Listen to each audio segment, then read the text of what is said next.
ಏನು ತಿರುಗಿಸ್ತೀರಾ? ಅಂತ ನಲಿತಾಳೆ. ಹೌದು, ನಲಿತೀನಿ. ಏನಿವಾಗ ನಾಮಿನೇಷನ್ ಅನ್ನೋದು ಒಂದು ನಾಮಿನೇಷನ್ ಪ್ಯಾಕಿಂಗ್ ಅನ್ಪ್ಯಾಕಿಂಗ್ ಇದೆಯಲ್ಲ ಅದೊಂಥರ.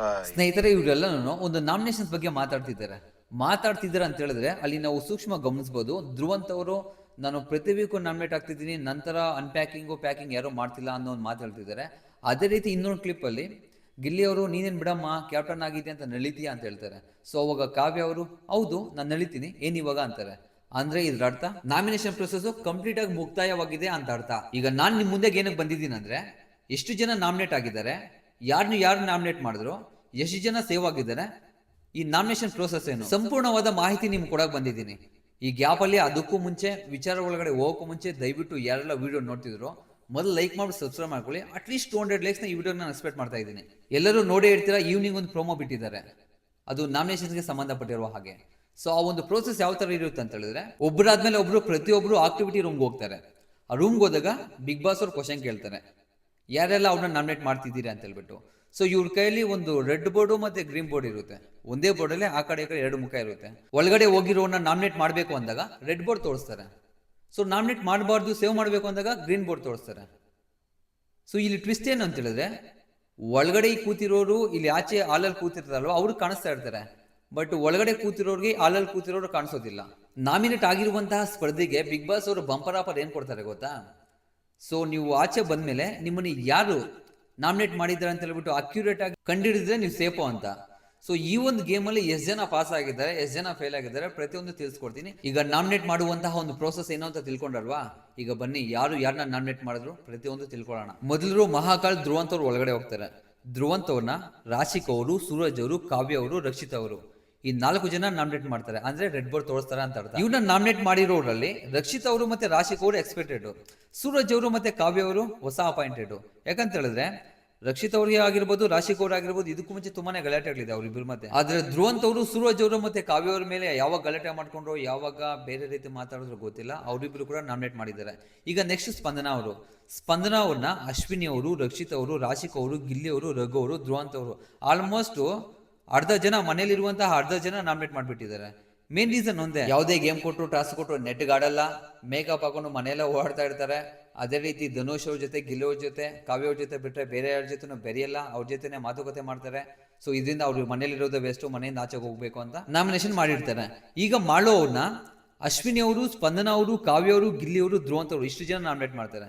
ನೆಕ್ಸ್ಟ್ ಸೂರಜ್ ಅವ್ರನ್ನ ಮಾಳು ಅವರು, ಗಿಲ್ಲಿ ಅವರು, ರಘು ಅವರು, ಧ್ರುವಂತ್ ಅವರು. ಸೊ ಅದಾದ್ಮೇಲೆ ರಾಶಿಕ್ ಅವ್ರನ್ನ ಧನು ಅವರು, ಮಾಳು ಅವರು, ಸ್ಪಂದನ ಅವರು, ರಘು ಅವರು ಮತ್ತೆ ಧ್ರುವಂತ್ ಅವರು. ಇಲ್ಲಿ ಒಂದು ಅಬ್ಸರ್ವ್ ಮಾಡಬೇಕು, ಧ್ರುವಂತ್ ಅವರು ಎಲ್ರಿಗೂ ರೆಡ್ ಬೋರ್ಡ್ ತೋರಿಸ್ತಿದ್ದಾರೆ. ಇಲ್ಲಿ ತೋರಿಸ್ಲಿ, ಇನ್ನ 4 ಜನ ಅವ್ರೆ ಏನ್ ಮಾಡ್ತಾರೆ ನೋಡೋಣ. ಈಗ ಧನುಷ್ ಅವರು ಖುದ್ದಾಗಿ ಆ ಒಂದು ಆಕ್ಟಿವಿಟಿ ರೂಮ್ಗೆ ಹೋಗ್ಬಿಟ್ಟು ಕೂತ್ಕೊಂತಾರೆ. ಇಲ್ಲಿ ಬೋರ್ಡ್ಗಳು ಒಂದೊಂದೇ ಮೇಲೆ ಹತ್ತುತ್ತೆ.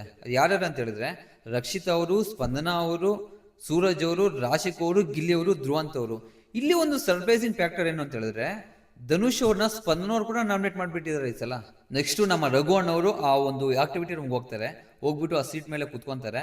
ಅವ್ರನ್ನ ನಾಮಿನೇಟ್ ಮಾಡೋದು ರಾಶಿಕ್ ಅವರು, ಸೂರಜ್ ಅವರು, ಧನುಷ್ ಅವರು, ಮಾಳು ಅವರು, ಸ್ಪಂದನ ಅವರು, ಕಾವ್ಯ ಅವರು, ಒನ್ ಅಂಡ್ ಓನ್ಲಿ ಧ್ರುವಂತ್ ಅವರು. ಅಂದ್ರೆ ಅರ್ಧಕ್ಕಿಂತ ಜಾಸ್ತಿ ಮನೆಯವರು ಪ್ರತಿಯೊಬ್ರು ರಘುವನ್ನ ನಾಮಿನೇಟ್ ಮಾಡ್ಬಿಟ್ಟಿದ್ದಾರೆ. ಎಲ್ಲರ ಜೊತೆ ಚೆನ್ನಾಗಿರ್ತಾರೆ, ಹೊಟ್ಟೆ ತುಂಬಾ ಊಟ ಹಾಕೊಡ್ತಾರೆ, ಬೆಳಗ್ಗೆ ಆಕ್ಟಿವ್ ಆಗಿ ಜಿಮ್ ಮಾಡ್ತಾರೆ, ಎಲ್ಲರ ಜೊತೆ ಬೇರೆ ಪ್ರಯತ್ನ ಪಡ್ತಾನೆ ಇರ್ತಾರೆ. ಈವೆನ್ ಅಶ್ವಿನಿ ಅವ್ರ ಗೌಡ ಅವ್ರ ಜೊತೆ ಕೂಡ ತುಂಬಾ ಚೆನ್ನಾಗಿರ್ತಾರೆ. ಇಲ್ಲಿ ಸರ್ಪ್ರೈಸಿಂಗ್ ಏನು ಅಂತ ಹೇಳಿದ್ರೆ ಅಶ್ವಿನಿ ಗೌಡ ಅವರು ರಘುವನ್ನ ನಾಮಿನೇಟ್ ಮಾಡೋದಿಲ್ಲ, ಇನ್ನೆಲ್ಲರೂ ಮಾಡ್ಬಿಟ್ಟಿರ್ತಾರೆ. ಸೊ ರೀಸನ್ ಕೇಳಬೇಕು ಅಂತ ಹೇಳಿದ್ರೆ ನಾವು ಎಪಿಸೋಡ್ವರೆಗೂ ವೆಯ್ಟ್ ಮಾಡಲೇಬೇಕು. ಈಗ ಆ ಒಂದು ಆಕ್ಟಿವಿಟಿ ರೂಮ್ ಒಳಗಡೆ ಒನ್ ಅಂಡ್ ಓನ್ಲಿ ನಮ್ಮ ಗಿಲ್ಲಿಯವರು ಒಳಗಡೆ ಹೋಗಿ ಕೂತ್ಕೊಂತಾರೆ. ಸೊ ಈಗ ಅವ್ರನ್ನ ನಾಮಿನೇಟ್ ಮಾಡೋದು ಅಶ್ವಿನಿ ಅವರು, ರಾಶಿಕ್ ಅವರು, ಸೂರಜ್ ಅವರು. ಅಶ್ವಿನಿ ಅವ್ರಿಗೆ ಇದಕ್ಕೂ ಮುಂಚೆ 2 ವಾರದಿಂದ ತುಂಬಾ ಕ್ಲೋಸ್ ಇದ್ರು. ಅಂದ್ರೆ ವೈಲ್ಡ್ ಕಾರ್ಡ್ ಎಂಟ್ರಿ ಇತ್ತಲ್ವಾ, ಅದಕ್ಕೆ ಅವ್ರನ್ನ ದೂರ ಮಾಡ್ಕೊಂಡು ಇವ್ರನ್ನ ಹತ್ರ ಮಾಡ್ಕೊಂತಿದ್ರು. ಒನ್ಸ್ ವೈಲ್ಡ್ ಕಾರ್ಡ್ ಎಂಟ್ರಿ ಯಾವಾಗ ಆಚೆಗೆ ಹೋಗ್ಬಿಡ್ತೋ ಮತ್ತೆ ಇವ್ರು ಶುರು ಮಾಡ್ಕೊಂಡ್ಬಿಟ್ಟಿದ್ದಾರೆ. ಬೆಳಗ್ಗೆ ಪ್ರೋಮೋ ಕೂಡ ಬಿಟ್ಟಿದ್ರು, ಅದಕ್ಕೆ ರಾಶಿಕ್ ಅವ್ರು ಸಪೋರ್ಟ್ ಕೂಡ ಮಾಡ್ತಿದ್ರು. ಸೊ ಈಗ ನಾಮಿನೇಷನ್ಸ್ ಪ್ರಕ್ರಿಯೆ ಅಂತ ಬಂದಾಗ ಇವ್ರಿಬ್ರು ನಾಮಿನೇಟ್ ಮಾಡ್ಬಿಟ್ಟಿದ್ದಾರೆ ಅವ್ರನ್ನ, ಗಿಲ್ಲಿ ಅವ್ರನ್ನ. ಈಗ ಒಳಗಡೆ ಹೋಗೋದು ನಮ್ಮ ಟಗರುಗುಟ್ಟಿ ರಕ್ಷಿತ್ ಅವ್ರನ್ನ ಇಡೀ ಅರ್ಧ ಮನೆ ಎಲ್ಲ ಬಿಡಿ, ಅರ್ಧಕ್ಕಿಂತ ಜಾಸ್ತಿ ಜನನೇ ಅವ್ರನ್ನ ನಾಮಿನೇಟ್ ಮಾಡ್ತಾರೆ. ಅದು ಯಾರ್ಯಾರು ಅಂತ ಹೇಳಿದ್ರೆ ಕಾವ್ಯ ಅವರು, ಸ್ಪಂದನಾ ಅವರು, ರಾಶಿಕ್ ಅವರು, ಸೂರಜ್ ಅವರು, ಧನುಷ್ ಅವರು, ಅದಾದ್ಮೇಲೆ ನಮ್ಮ ಮಹಾಕಾಳ್, ಧ್ರುವಂತ್ ಅವರು. ಆಕ್ಚುಲಿ ಎಲ್ಲರೂ ಇವ್ರು ಮಾಡ್ತಾರೆ ಅಂತ ನಾವು ಎಕ್ಸ್ಪೆಕ್ಟ್ ಮಾಡಿದ್ವಿ. ಸೊ ಎಲ್ಲರೂ ಮಾಡಿದ್ದಾರೆ. ರೀಸನ್ ಏನು ಅಂತ ಹೇಳ್ಬಿಟ್ಟು ನಿಮ್ಗೆ ಚೆನ್ನಾಗಿ ಗೊತ್ತಿರ್ತೈತೆ. ಇನ್ ಸ್ವಲ್ಪ ಕೇಳ್ಬೇಕು ಅಂತ ಹೇಳಿದ್ರೆ ಎವಲ್ಯೂಟ್ ಆಗಿ ನಾವು ಎಪಿಸೋಡ್ ಅಲ್ಲಿ ನೋಡಬಹುದು. ಈಗ ಕೊನೆಗೆ ನಮ್ಮ ರಾಜಮಾತಾ ಅಶ್ವಿನಿ ಗೌಡ ಅವ್ರ ಮನೆ ಒಳಗಡೆ ಹೋಗ್ತಾರೆ. ಆಕ್ಚುಲಿ ಇದು ಸ್ವಲ್ಪ ಸರ್ಪ್ರೈಸಿಂಗ್ ನನಗೆ, ಯಾಕಂತ ಹೇಳಿದ್ರೆ ಅವರು ಎಲ್ಲರ ಜೊತೆನೂ ತುಂಬ ಗುಡ್ ಬುಕ್ಸ್ ಅಲ್ಲಿದ್ದಾರೆ. ಸೊ ಆವಾಗ ತುಂಬ ಹೇಳ್ತಾ ಇರ್ತಾರಲ್ವ ರಕ್ಷಿತಾ ಶೆಟ್ಟಿ ಅವರು ಗುಡ್ ಬುಕ್ಸ್ ಅಂತ.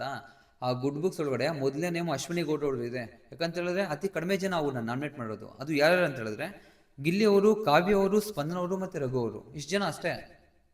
ಸೊ ಬರ್ತಾ ಅವರ ಒಂದು ಗ್ರಾಫು ಅಂದ್ರೆ ಗುಡ್ ಪರ್ಸನ್ ಆಗಿ ಬದಲಾಗ್ತಿದ್ದಾರೆ ಅವರು. ಈಗ ಬಿಗ್ ಬಾಸ್ ಅವರು ಹೇಳಿರೋದು ಸ್ವಲ್ಪ ನೆನ್ಪು ಮಾಡ್ಕೊಳ್ಳಿ. ಆ ಒಂದು ಯಾರು ನಾಮಿನೇಷನ್ಸ್ ಆಗಿರ್ತಾರೋ, ಯಾರು ನಾಮಿನೇಟ್ ಆಗಿರ್ತಾರೋ ಅವ್ರೇನಾದ್ರೂ ಅಕ್ಯುರೇಟ್ ಆಗಿ ನಮ್ಮನ್ನು ಯಾರ್ಯಾರು ನಾಮಿನೇಟ್ ಮಾಡಿದ್ರ ಅಂತ ಪಾಯಿಂಟ್ ಔಟ್ ಮಾಡಿದ್ರೆ ಅವ್ರು ಸೇವ್ ಅಂತ ಒಂದು ಆಪ್ಷನ್ ಕೊಟ್ಟಿರ್ತಾರೆ. ಇಲ್ಲಿ ದುರಾದೃಷ್ಟ ಏನು ಅಂತ ಹೇಳಿದ್ರೆ ಈ ಒಂದು ಚಾನ್ಸ್ ನ ಯಾರು ಯೂಟಿಲೈಸ್ ಮಾಡ್ಕೊಳಲ್ಲ, ಯಾರು ನೆಟ್ಗಳಲ್ಲ, ಅದನ್ನೆಲ್ಲರೂ ಕಳ್ಕೊಂಡ್ಬಿಡ್ತಾರೆ. ಸೊ ಆ ಒಂದು ರೀಸನ್ ಇಂದ ಯಾರನ್ನೆಲ್ಲ ನಾಮಿನೇಟ್ ಮಾಡಿರ್ತಾರೋ ಅವರೆಲ್ಲ ಪ್ರತಿಯೊಬ್ರು ನಾಮಿನೇಟ್ ಆಗಿರ್ತಾರೆ. ಸೊ ಈ ವಾರ ಮನೆಯಿಂದ ಆಚೆಗೆ ಹೋಗೋದಕ್ಕೆ ನಾಮಿನೇಟ್ ಆಗಿರುವಂತಹ ಪರ್ಸನ್ಸ್ ಯಾರು ಅಂತ ಹೇಳಿದ್ರೆ ಸ್ಪಂದನ ಅವರು, ಮಾಳು ಅವರು, ರಘು ಅವರು, ಗಿಲ್ಲಿ ಅವರು, ರಾಶಿಕ್ ಅವರು, ಸೂರಜ್ ಅವರು, ಧನುಷ್ ಅವರು, ಧ್ರುವಂತ್ ಅವರು, ರಕ್ಷಿತಾ ಶೆಟ್ಟಿ ಅವರು, ಅಶ್ವಿನಿ ಗೌಡ ಅವರು. ಶಾಕ್ ಆಗ್ತಿದ್ದೀರಾ?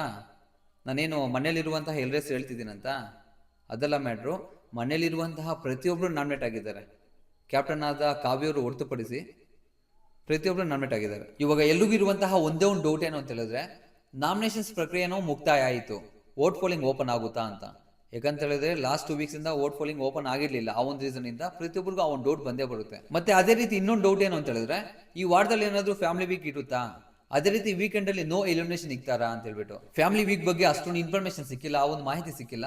ಡೆಫಿನೆಟ್ಲಿ ನೆಕ್ಸ್ಟ್ ವಿಡಿಯೋದಲ್ಲಿ ನಿಮಗೆ ತಿಳಿಸ್ಕೊಡೋದಕ್ಕೆ ಪ್ರಯತ್ನ ಪಡ್ತೀನಿ. ಎಲಿಮಿನೇಷನ್ ಅಂತ ಬಂದಾಗ ಈ ವಾರದಲ್ಲಿ ಏನಾದ್ರು ವೋಟಿಂಗ್ ಫಾಲ್ ಇವತ್ತು ನೈಟ್ ಓಪನ್ ಆಗ್ಬಿಡ್ತು ಅಂತ ಹೇಳಿದ್ರೆ ಆಲ್ಮೋಸ್ಟ್ ಒಂದು 99% ಎಲಿಮಿನೇಷನ್ ಆಗೋ ಚಾನ್ಸಸ್ ಇರುತ್ತೆ.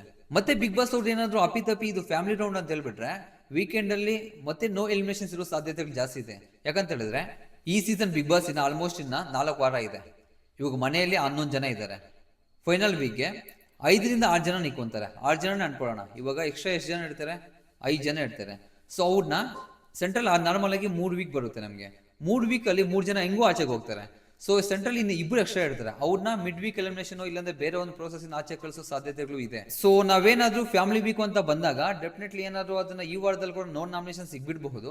ಬಟ್ ಆ ಟ್ವಿಸ್ಟ್ ಅಂಡ್ ಟರ್ನ್ ನಮ್ಮ ಕೈಲಂತೂ ತಡ್ಕೊಳಕ್ಕಾಗಲ್ಲ. ಯಾವ ರೀತಿ ಥಿಂಕ್ ಮಾಡ್ತಾರೆ ಗೊತ್ತಿಲ್ಲ, ವೇಟ್ ಮಾಡಬೇಕು, ವೇಟ್ ಮಾಡ್ದೇನೆ ಗೊತ್ತಾಗೋದು. ಬಟ್ ಫ್ಯಾಮಿಲಿ ವೀಕ್ ನೆಕ್ಸ್ಟ್ ಒಂದು ವಿಡಿಯೋದಲ್ಲಿ ನಿಮ್ಗೆ ಅಪ್ಡೇಟ್ ಮಾಡ್ಕೊಡ್ತೀನಿ. ಸೊ ಸದ್ಯಕ್ಕೆ ಈಗ ಈ ಒಂದು ಟಾಪಿಕ್ಗೆ ರಿಟರ್ನ್ ಆಗ್ಬಿಡೋಣ. ಮನೇಲಿರುವಂತಹ ಪ್ರತಿಯೊಬ್ಬರು ನಾಮಿನೇಟ್ ಆಗಿದ್ದಾರೆ.